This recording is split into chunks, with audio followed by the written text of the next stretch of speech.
quand elle se passe. J'ai été béni au premier culte. Je voulais partager avec vous un témoignage. Il y a 10 ans en arrière, le Seigneur m'a parlé et m'a donné une promesse. Et puis, je n'ai pas vu cette promesse se réaliser. Alors, je l'ai enfouie, je l'ai bien cachée. Et les fois où cette promesse ressortait, je me disais, Seigneur, c'est bon, c'est passé de toute façon. Il n'y a plus aucune condition qui soit bonne pour qu'elle puisse se passer. Et puis, ce matin, alors que je préparais un message sur la fidélité de Dieu, durant toute la semaine, ce matin, une parole du Seigneur est venue et a touché mon cœur. Alors, j'ai failli ne pas prêcher, tellement j'ai été touché. Et le Seigneur m'a dit, ne t'inquiète pas, ce que je t'ai dit il y a 10 ans, ça va s'accomplir. Donc, je suis béni d'être parmi vous, c'est une grâce et merci. Merci de m'accueillir ici. Aujourd'hui, j'aimerais aborder avec vous un sujet qui est un message intemporel, un message qui a toujours été et qui sera toujours, un message qui nous questionne en tant que chrétiens, de savoir quand Dieu ne nous parle pas, que devons-nous faire, de savoir si quand Dieu ne nous parle pas, est-ce que nous avons fait quelque chose de mal, de savoir est-ce qu'il y a des raisons particulières à ce que le Seigneur ne nous parle pas, vous avez bien compris. Heureusement, le Seigneur est fidèle.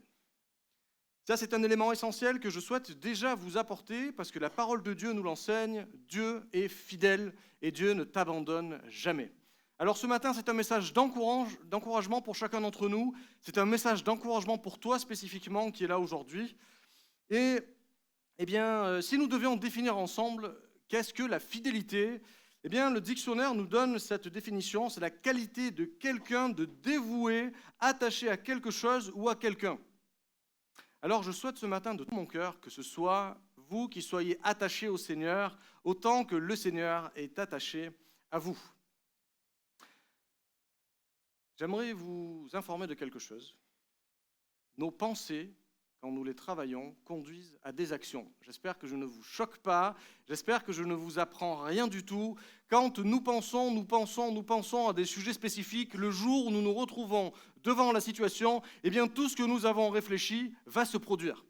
Je ne sais pas si c'est quelque chose que vous avez déjà vécu, peut-être, peut-être pas, et je voulais partager avec vous ce témoignage. Un jour, alors que nous allons nous fiancer avec Nolwenn, c'était il y a environ plus de 10 ans, 13 ans, je me retrouve, et alors que j'ai rencontré le Seigneur, à un moment où on est dans un supermarché, et dans ce supermarché-là, il y a un homme qui, alors que je ne suis pas avec Nolwenn, commence à insulter Nolwenn. Il la traite de prostituée en mode XXL, et puis moi je suis là à côté d'elle, et puis je dis, mon gars, t'as pas bien compris comment ça va se passer. Et je m'approche de cet homme, et on commence à échanger des mots virulents, et dans ma tête, ça commence à faire un déclic, ça ne va pas bien le faire. Il y a à côté de moi une bouteille en verre, et je prends la bouteille et je commence à la lever. Et je vais frapper sur cet homme qui est en face de moi, et il monte jusqu'au moment où il voit que je ne vais pas lâcher, et que je vais lui casser la bouteille sur la tête.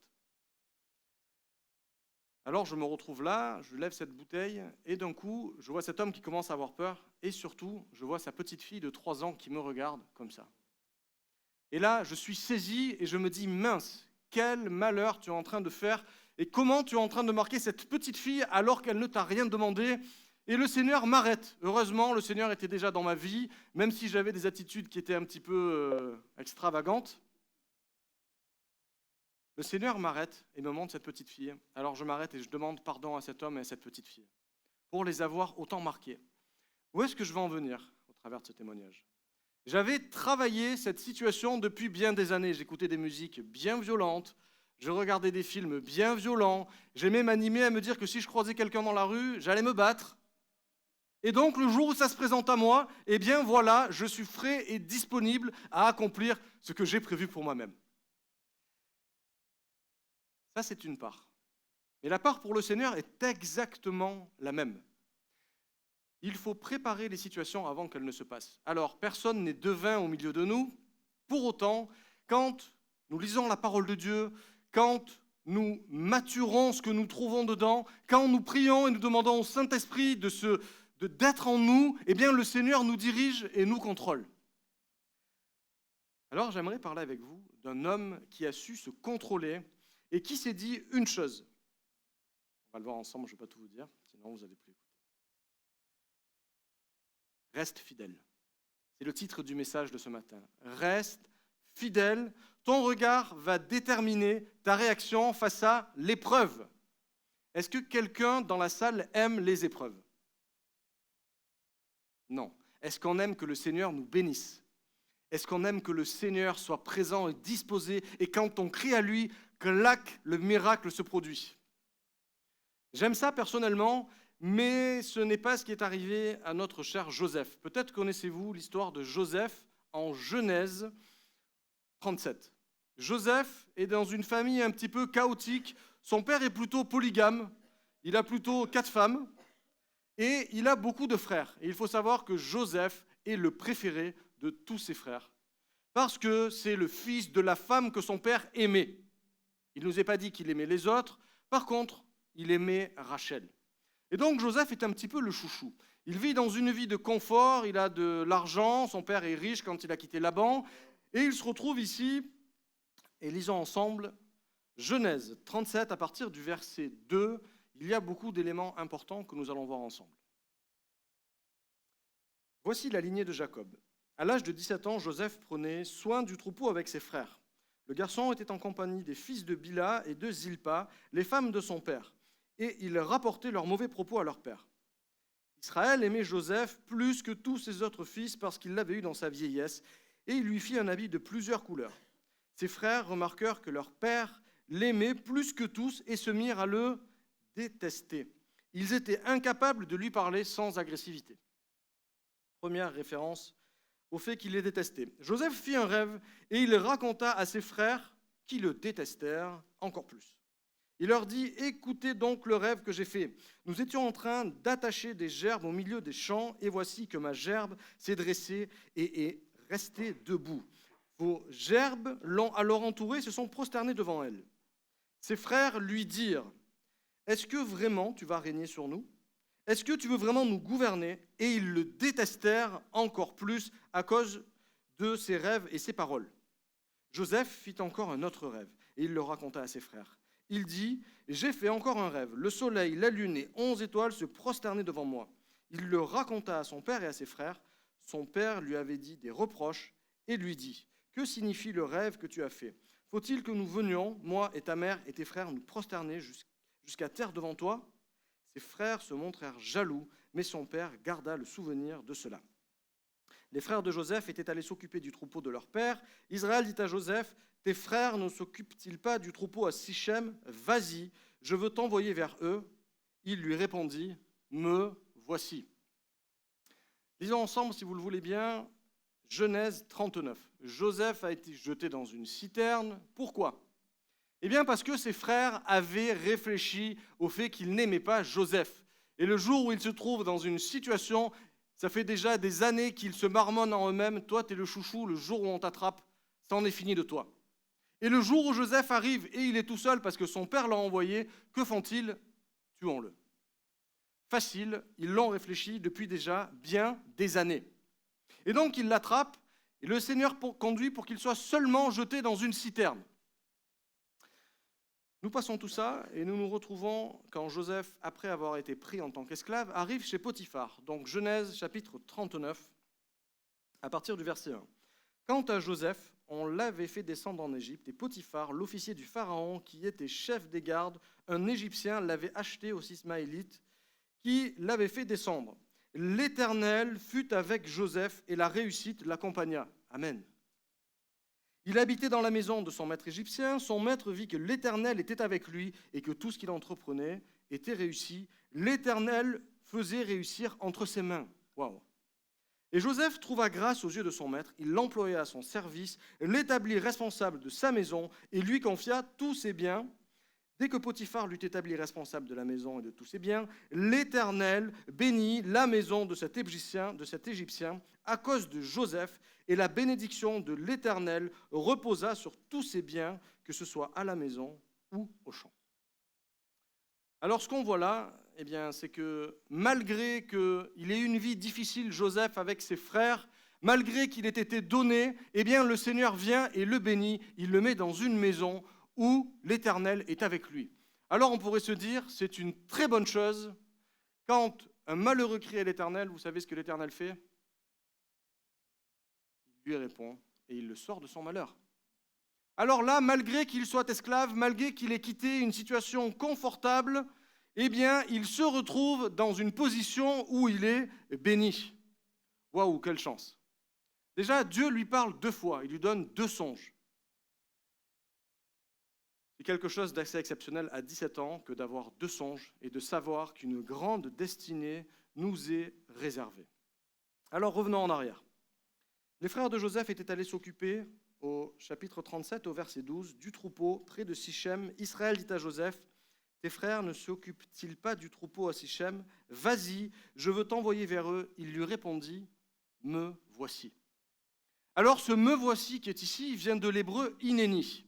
Me voici entièrement pour toi, me voici entièrement disponible à aller faire ce à quoi tu m'appelles.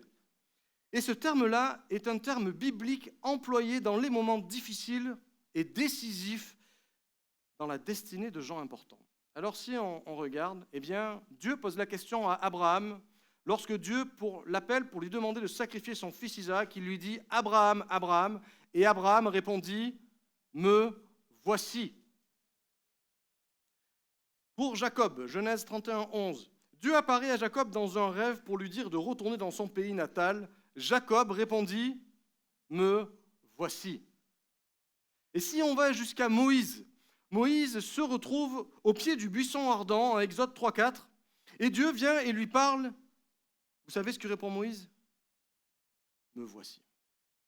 Et donc, ce « me voici », c'est le fait d'accepter pleinement ce qui va nous arriver, le fait d'accepter pleinement le plan de Dieu. Et donc, ce que est en train de dire Joseph ici, c'est « quoi qu'il m'arrive, mon Père, mon Dieu, j'accepte de faire ta volonté ». Joseph était déjà un homme droit. Il n'avait pas la loi, il n'avait pas les prophètes, il n'avait pas la chance que vous avez aujourd'hui d'avoir la Bible pour appui, ni l'intelligence artificielle pour vous aider à aller chercher quand vous ne savez pas. Joseph est donc là, la présence de Dieu est en lui, et il déclare de façon prophétique, « Me voici, je suis prêt à ce à quoi tu m'appelles ». Il faut savoir que Joseph n'était pas dupe, c'était un homme intelligent, il savait bien que s'il allait voir ses frères tout seul, il risquait de lui arriver malheur. Si les gens vous parlent mal, si les gens ont envie de vous frapper, si les gens vous insultent, et que vous vous retrouvez face à 11 personnes qui sont comme ça, ou 10 personnes, est-ce que vous voulez aller les voir et vous mettre avec eux? Vous ne dites pas « me voici, je suis prêt à me faire frapper ». Et si vous faites comme ça, ben ne le faites pas. Alors, est-ce que Joseph, tu t'attends à ça? Est-ce que Joseph, tu t'attends à ce que quand tu dis au Seigneur « je t'accepte dans ma vie », il puisse y avoir des difficultés? Et c'est la question que je te pose ce matin.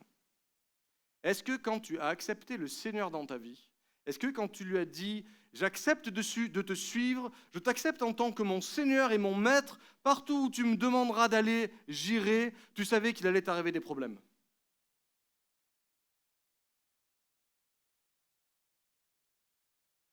Peut-être, peut-être pas. Non, merci. Il ne savait pas ce qui allait lui arriver. Et d'ailleurs, quand on regarde le texte ici ne nous parle d'aucune émotion de Joseph. Quand on lit ça, on peut lire ça comme on le lirait à l'école de dimanche. On fait passer l'histoire et on prend Joseph, on le met dans une citerne, et puis Joseph part en tant qu'esclave. Et pour nous, ça n'a pas forcément de signification, on n'est pas touché dans nos émotions.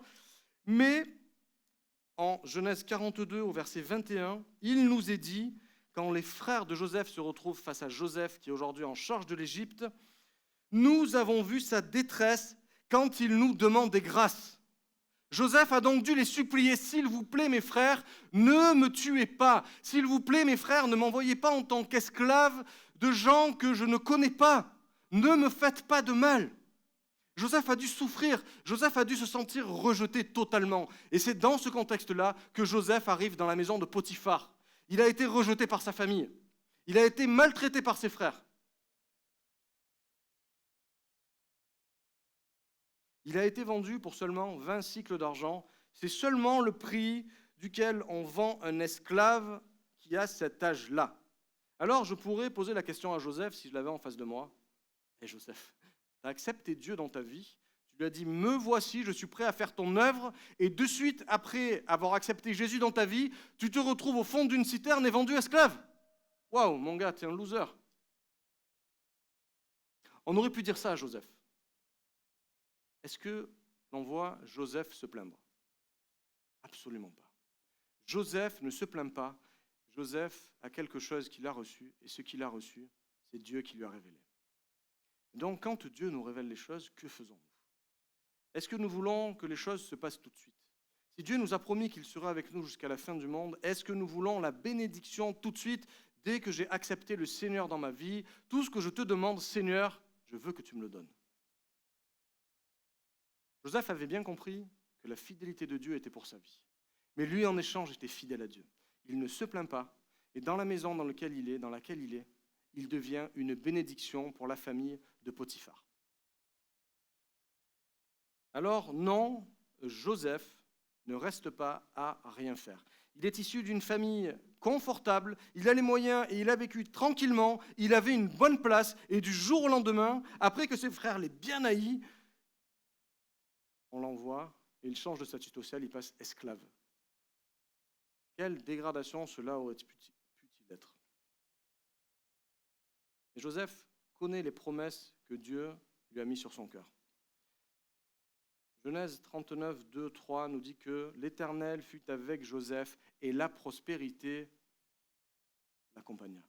Alors peut-être que ce matin, tu es esclave de choses particulières, de ton travail, mais l'Éternel est avec toi et il a envie de t'aider.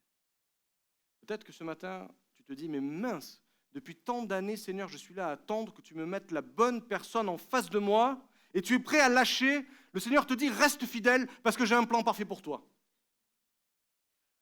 Dans sa difficulté, l'Éternel est avec Joseph.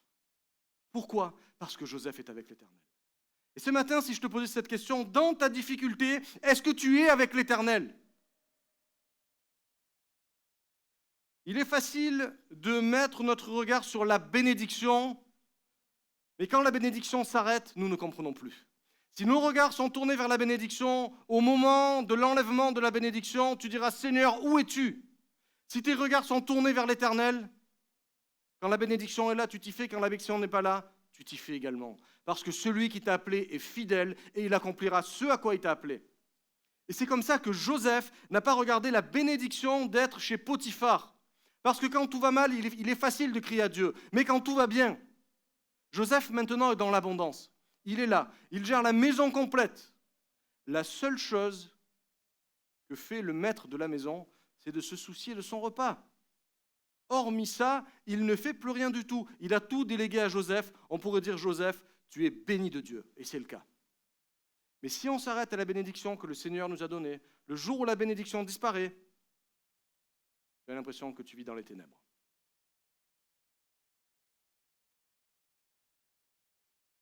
Alors ne lâche pas.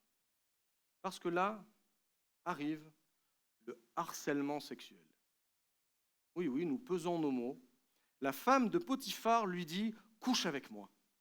Elle lui dit pas « sois mon ami », elle lui dit pas « tu me plais », elle lui dit « couche avec moi ». Et Joseph est en position de force dans cette maison ici. Joseph est là. Joseph pourrait se dire « hé, j'ai la vingtaine, mes émotions, tout ce que j'ai en moi, c'est l'âge. C'est l'âge parfait pour avoir des rapports et des relations. En plus, c'est ma maîtresse, ça pourrait me servir. Seigneur, tu m'as placé ici, donc maintenant, pourquoi pas, puisque tu m'as placé là, c'est peut-être ta volonté que j'ai des rapports sexuels avec cette femme. Et en plus, elle me le demande, et c'est ma maîtresse. Ce à quoi tu penses détermine tes actions. Si tu penses à tromper ta femme ou ton mari, et que tu y penses fréquemment, et que des pensées convergent systématiquement vers cela, au jour où tu seras dans une situation d'opportunité, de tentation, elle se passera quoi qu'il arrive. Comme les frères de Joseph se sont retrouvés face à lui, quand il est arrivé, ils avaient déjà en tête qu'ils allaient le tuer. Ils avaient déjà en tête qu'il lui arrivait quelque chose de mal. Pourquoi? Parce que leurs pensées déterminaient déjà les actions qu'allaient se produire. Alors peut-être que d'apparence, tu ne transmets rien du tout. Mais qu'au fond de toi, au fond de ton cœur, il y a des choses qui bouent. Et le jour où elles sortiront, aïe, aïe, aïe.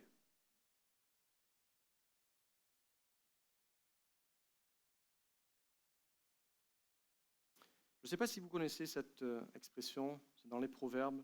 Comme un fou qui lance des flammes, des flèches de la mort, ainsi un homme qui trompe son prochain et qui dit ensuite « n'était-ce pas pour plaisanter ?» Et des fois, on peut se retrouver dans les églises à avoir des gens qui rigolent, d'autres personnes. « Ah, t'as vu lui? Il croit que Dieu est avec lui. Il croit qu'il a la bénédiction sur sa vie. Non, mais je plaisante, je plaisante. Je sais très bien qu'il l'a. » Quelle est l'intention avec laquelle de tels propos peuvent être portés? C'est ce que la Bible nous dit ici. Comme un fou qui lance des flammes et qui dit « n'est-ce pas pour plaisanter ?» Quand tu arrives au moment d'une situation, comment est-ce que tu vas réagir? Le fait d'entraîner ces pensées va produire ce que tu vas faire.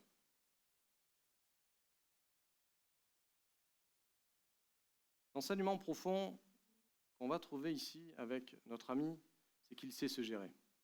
Il se maîtrise lui-même. Oui, il a 20 ans. Oui, il a des hormones. Oui, c'est un bel homme. La Bible nous dit, si on devait traduire en langage courant, Joseph était un beau gosse. C'est exactement ce que nous dit la parole de Dieu. Joseph était beau de taille et beau de figure. Et donc, cette femme qui est là et qui se retrouve avec cet homme dans sa maison n'a qu'une idée en tête, lui, il est pour moi. Alors, qu'aurait pu faire Joseph? Joseph aurait pu essayer de négocier. Écoute, je te fais qu'un bisou, quelques bisous, on ne va pas plus loin, ça te satisfait, ça me satisfait, ton mari ne le saura pas et on reste tranquille comme ça. Il aurait pu essayer de se défendre. Non, mais tu sais que c'est pas bien, tu sais que ton mari, s'il m'attrape, il va me tuer. Tu sais que si on est pris en flagrant délit, je suis mort. Il pourrait aller se battre avec ses pensées en disant un petit peu, mais pas trop. Comment est-ce qu'il réagit face à la tentation? Le savez-vous? Il fuit. Pourquoi est-ce qu'il fuit? Parce qu'il est prêt déjà dans sa tête à savoir ce qu'il va faire. Et il dit une phrase, c'est l'élément clé du passage que nous avons ici. Comment ferais-je un aussi grand mal et pécherais-je contre Dieu? Tout se résume ici. Il aurait pu se dire, j'ai souffert, j'ai droit à une belle vie. On m'a martyrisé, on m'a vendu comme esclave. Maintenant, Seigneur, que tu m'as béni, j'ai le droit d'en profiter. Seigneur, tu as vu tout ce que j'ai vécu? J'ai le droit de profiter moi aussi. Mais il n'a pas fait ça. Il est resté fidèle, il a gardé ses regards tournés vers son Seigneur. Vous savez ce qu'il avait, cet homme? La crainte de Dieu. Il avait la crainte de Dieu dans les situations qu'il était en train de vivre. Il est là face à cette femme. Il ne cherche pas à se justifier. Il ne cherche pas à la justifier. Il s'enfuit. La meilleure attaque ici est la fuite. Mais c'est un homme de Dieu. Mais il a eu 2 paroles. Mais il doit aller en Égypte. Mais il doit régner sur tous les gens qui vont être là, sur sa famille. Comment ne peut-il pas simplement dire à cette femme de partir ou faire autre chose? Il sait ce qui va lui arriver. Mais il reste solide. Il sait qu'il va y avoir des conséquences. Mais il dit, comment ferais-je un grand mal et comment pécherais-je contre Dieu? Alors qu'il était loin de sa famille, qu'il était en position de pouvoir, qu'il était physiquement attirant, qu'il était sollicité quotidiennement, que la persistance était là, il ne s'est pas laissé aller à des pensées, il a regardé au Seigneur. La maîtrise de soi, ici, c'est fuir.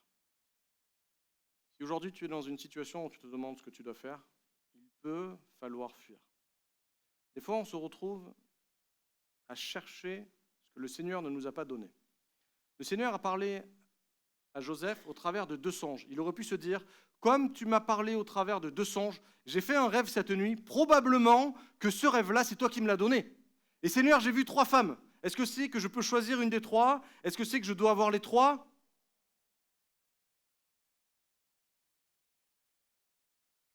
Non, sa fidélité le libère parce que son regard est tourné vers Dieu. Est-ce que tu as la crainte du Seigneur ce matin?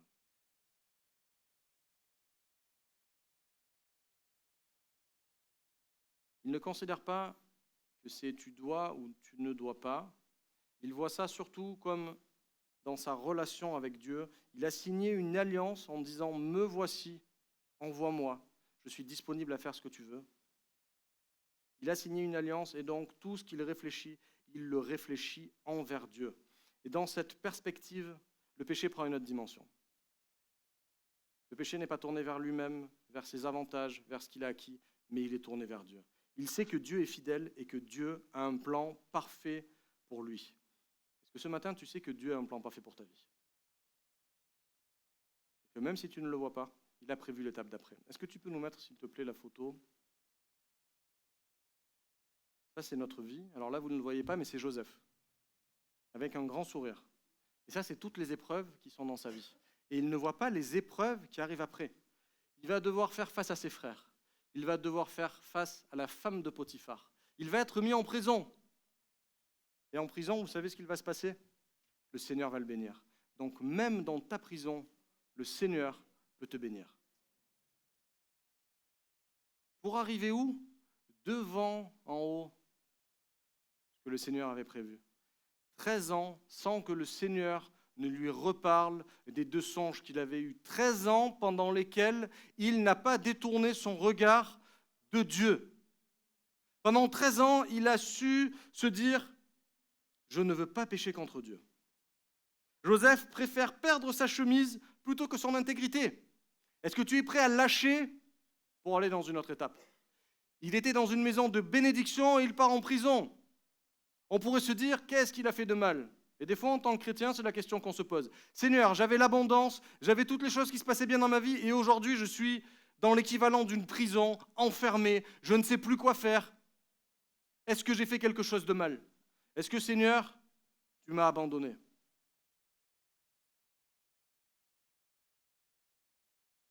Le Seigneur ne t'a pas du tout abandonné. Tu peux être dans une prison et être libre. Tu peux être dans une prison et que cette prison soit une bénédiction pour les gens qui vont être avec toi. Regardons l'histoire. Il se retrouve avec l'échanson du roi et avec le boulanger du roi, alors je confonds les deux, avec les deux qui ont des songes.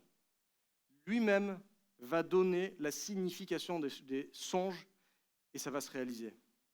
Il aurait pu faire comme il l'avait vécu jusque-là, être jaloux. Comment ça, Seigneur? Tu te sers de moi alors que je suis dans l'attente de la réalisation, de la bénédiction que tu m'as donnée pour plus tard, et toi, tu me demandes d'être une bénédiction pour les gens alors que je suis en prison. Eh bien oui, peut-être que le Seigneur t'appelle, là où tu es dans ta prison, à être une bénédiction pour les gens qui sont autour de toi. Pas de jalousie, seulement l'amour pour les âmes. Et c'est à cela que le Seigneur nous appelle. C'est à ceci que nous reconnaîtrons que nous sommes enfants de Dieu. La véritable leçon, c'est connaître la fidélité de Dieu et tourner nos regards vers lui malgré l'absence qu'il nous semble être présente. Un jour, j'étais à la maison en train de préparer une prédication il y a quelques mois et je disais à Dieu, je ne ressens pas ta présence. Je ressens pas ta présence. J'étais là en train de me morfondre sur le sol, en train de dire, mais Seigneur, mais tu m'as abandonné ou bien? Et je crie à Dieu, et 1 heure et demie, et il ne se passe rien. Et là, j'ai une vision dans ma tête et je vois mon petit garçon à la fenêtre et je vois qu'il va tomber et que ma femme m'en voudra toute ma vie. Parce que ce jour-là, j'étais seulement moi et mon fils à la maison. Puis ça reste marqué, ça me fait mal, ça me fait mal. J'appelle mon fils, Néhémie, pas de réponse. Je cours au salon, il était au 4e étage, il avait pris une chaise, il était monté sur la fenêtre et il était en train de chercher sa mère si elle était au loin ou pas. Et j'étais là en train de me morfondre. Dieu, est-ce que tu es là parce que je ne ressens pas ta présence? Dieu m'a dit, tu n'as pas compris. Ce n'est pas parce que tu ne ressens pas ma présence que je ne suis pas là. Voilà, je te le montre. Alors ce n'est pas parce que tu ne ressens pas la présence de Dieu dans ta vie que Dieu n'agit pas. Philippiens 4, 6 nous dit « Ne vous inquiétez de rien, mais en toute chose faites connaître vos besoins à Dieu par des prières et des supplications avec des actions de grâce, et la paix de Dieu qui surpasse toute intelligence gardera vos cœurs et vos pensées en Jésus-Christ. » Alors tu peux être en prison et tu peux être en paix. Tu peux être dans des moments très difficiles et être en paix. L'essentiel, c'est de ne pas lâcher. Peut-être que le Seigneur t'a donné une parole il y a des années sur un ministère particulier qui est pour toi, et tu te dis « Seigneur, quand ?»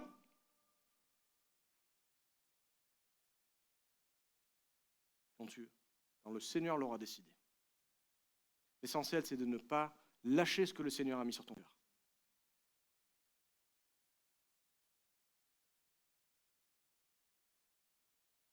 peut avoir l'impression qu'il a sombré plus profond, il est dans quelque chose où c'est le fils à papa, il a des moyens, il va chez Potiphar, il est encore en position. On a l'impression qu'il sombre et qu'il va de plus en plus bas quand il arrive à sa prison. Mais l'Éternel fut avec Joseph et il étendit sur lui sa bonté. Genèse 39, 21. Ce matin, c'est ce qu'il veut faire avec toi. Il fait de la mission de Dieu sa priorité. Alors oui, il aurait pu s'arrêter à l'injustice, au rejet. Il a été abandonné par sa famille. Est-ce qu'il méritait cela alors qu'il suivait Dieu, qu'il aimait Dieu? La question n'est pas là. Comment il a réagi, comment il a agi? Il a été abandonné, rejeté, martyrisé. Il finit en prison et ce sera la plus grande bénédiction pour sa famille. Alors ne lâche pas car Dieu est fidèle. 2 Timothée 2,13 nous dit, si nous sommes infidèles, lui demeure fidèle car il ne peut se renier lui-même. Alors tu peux être à l'arrêt, tu peux être découragé, tu peux te dire, mais Seigneur, où es-tu? Ne lâche pas, crie à Dieu, il te donnera sa paix. Il te redonnera de suivre la vision qu'il t'a donnée. Dieu est fidèle pour Joseph quand il est en prison, et vous savez quoi? Dieu accomplit ce qu'il dit.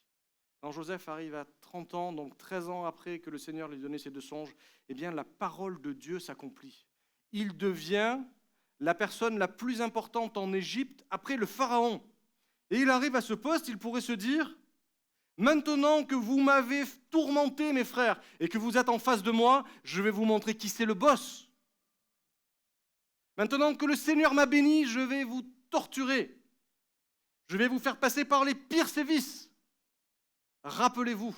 Et d'ailleurs, ils se rappellent, puisque devant lui, quand ils ne savent pas encore qui il est, ils disent « Nous avons vu la détresse de notre frère, c'est pour cela que la détresse nous frappe. » Ils sont toujours marqués parce qu'ils ont fait 13 ans en arrière. Alors Joseph aurait pu dire « Vous êtes gentils, vous allez comprendre la vie, les amis. » Vous savez ce qu'a fait Joseph? Joseph est resté sur sa lancée, même si ce n'est pas écrit ici. Joseph se dit, comment ferais-je un aussi grand mal et pécherais-je contre Dieu? Et d'ailleurs, Joseph va reconnaître une chose. En Genèse 45, au verset 5, il est dit, car c'est pour vous sauver la vie que Dieu m'a envoyé ici avant vous. Je ne vous en veux pas. Je vous aime, et là je vous le dis. Parce que je sais que le plan de Dieu, c'était vous sauver. Alors peut-être que vous m'avez fait souffrir, je vous pardonne. Peut-être que j'ai été maltraité, que je suis passé en prison, je vous pardonne. Parce que je sais pourquoi j'ai été appelé. J'ai été appelé pour que des vies soient transformées. J'ai été appelé pour que des vies soient transformées et sauvées, et que le royaume de Dieu avance. Et ce matin, c'est à ça que tu es appelé, à aller chercher des gens là où ils sont, parce que le royaume de Dieu, tu es ouvrier du royaume de Dieu. Alors maintenant, où est-ce que tu en es? Nous arrivons à la conclusion. Est-ce que tes intérêts passent au-dessus des intérêts de Dieu et que tout ce qui compte à tes yeux, c'est la bénédiction? Parce que si la bénédiction, c'est la prison, es-tu prêt à y aller?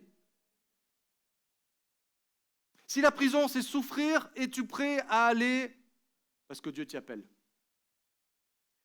Là où sera ton regard, là sera ton bien.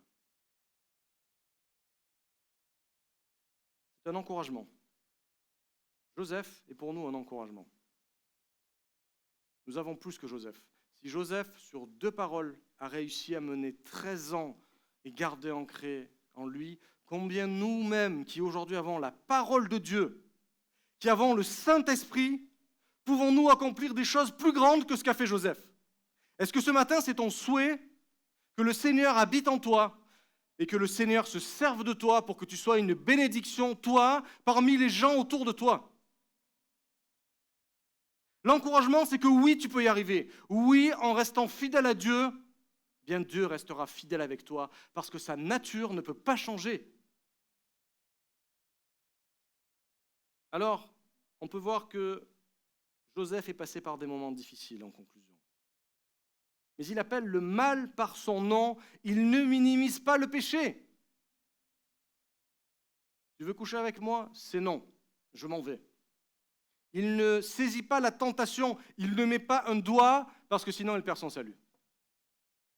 Il ne met pas un doigt parce que sinon il ne sera pas une bénédiction pour les gens avec qui il sera. Il fuit physiquement. Que si des pensées sont en toi, elles fuient. Si elles ne sont pas à la gloire de Dieu et qu'elles t'empêchent de rentrer dans ce que le Seigneur a prévu pour toi. N'oublie pas ce psaume 86,5 qui dit « Car toi, Seigneur, tu es bon, prompt à pardonner, riche en bonté pour tous ceux qui t'invoquent. » Alors je vais appeler le pianiste, s'il te plaît.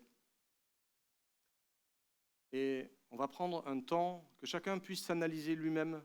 Il n'y a pas de fatalité, il n'y a pas d'étape pour laquelle tu ne puisses pas progresser, pour laquelle tu ne puisses pas aller plus loin. La question ce matin, c'est que veux-tu pour ta vie ? Est-ce que tu veux, comme Joseph, faire face aux situations et arriver à l'objectif final ? Ou est-ce que t'arrêter là où tu es te convient ? Tu as la parole de Dieu. Et la parole de Dieu agira dans ta vie. On va fermer les yeux ensemble ? Alors si tu as besoin de repartir, si tu as besoin que le Seigneur fasse son action dans ta vie, eh bien lève ta main. Si tu as eu une promesse dans ta vie et que cette promesse ne s'est pas encore passée et que tu es fatigué, que le Seigneur, tu as l'impression que le Seigneur n'agit pas, lève ta main également. Je vais prier que le Seigneur te donne sa paix et que tu tiennes bon jusqu'au bout. Merci Seigneur. Seigneur mon Dieu, tu vois ces mains qui se lèvent devant toi. Tu vois ces cœurs qui se tournent à toi et qui crient. Seigneur, encore que devant toi, Seigneur, nous soyons déclarés justes. Qu'encore nous puissions faire les bons choix, Seigneur, pour ne pas pécher contre toi. Nous savons combien tu es fidèle et nous voulons être fidèles en échange avec toi. Parce que nous savons que là où tu es, là nous voulons que notre cœur soit. Seigneur, permets-nous d'être ces bénédictions comme Joseph a été une bénédiction dans tous les lieux où il est passé. Il n'a jamais maudit, il n'a jamais maugré, il ne s'est jamais plaint. Il a seulement pris là où tu l'avais mis et il a été une bénédiction pour les gens avec qui il a été. Alors ce matin, soyez des bénédictions là où vous êtes et soyez bénis. Amen.